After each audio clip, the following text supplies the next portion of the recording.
équipe dirigeante peut avoir l'intuition qu'il faut travailler sur la vision, ici et maintenant, et ne pas savoir complètement l'expliquer.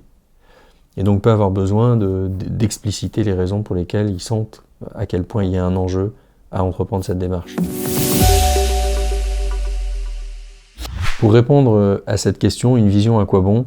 Je vais m'appuyer sur des exemples réels. Je pense que le mieux est d'écouter des dirigeants parler de la raison qui les a conduits à engager un travail sur leur vision.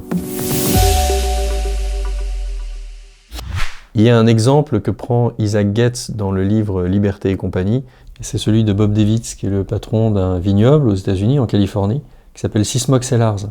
Et on voit bien dans cet exemple combien la vision sert à redonner du champ aux collaborateurs.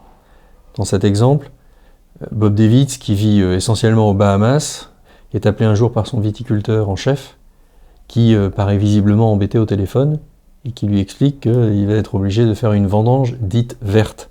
Ça suppose une perte d'1,8 million de dollars à peu près. Et donc Bob Davids lui dit « Ok, mais du coup, vous attendez quoi de moi ?» Puis au bout d'un moment, il lui dit « Écoutez, je vais vous redire notre mission. Notre mission est de produire le meilleur vin humainement possible.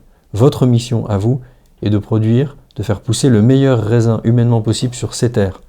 Vous connaissez votre mission, prenez la bonne décision. » Et puis 3-4 fois comme ça, et finalement Bob Davids raccroche. Et le viticulteur a vendangé en vert. Et dans cet exemple, on voit bien, et Bob Davids l'explique, en fait, ce dont une entreprise a besoin, c'est d'une vision extrêmement forte. Et ça, c'est le rôle du dirigeant. Le collaborateur, lui, a les compétences pour prendre les décisions dans les situations qui se présentent. Et c'est à lui de prendre ces décisions.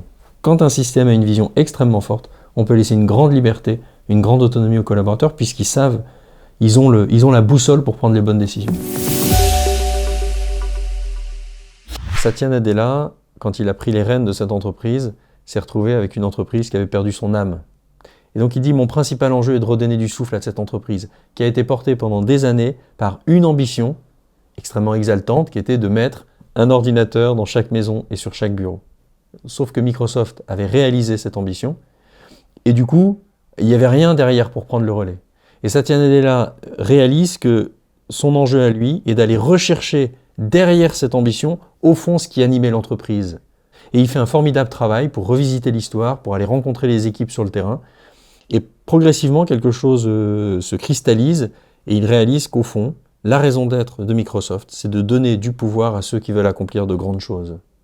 Et c'est cette raison d'être qu'il va écrire et envoyer à tous les salariés de l'entreprise un jour en envoyant un email. Et il explique dans son livre à quel point cette raison d'être a été un formidable catalyseur pour redonner du sens, redonner du souffle à cette vieille endormie qu'était Microsoft, qui était en train de se faire dépasser par tous ses concurrents, l'esprit de compétition légendaire de l'entreprise ayant dégénéré en querelle interne et en rivalité.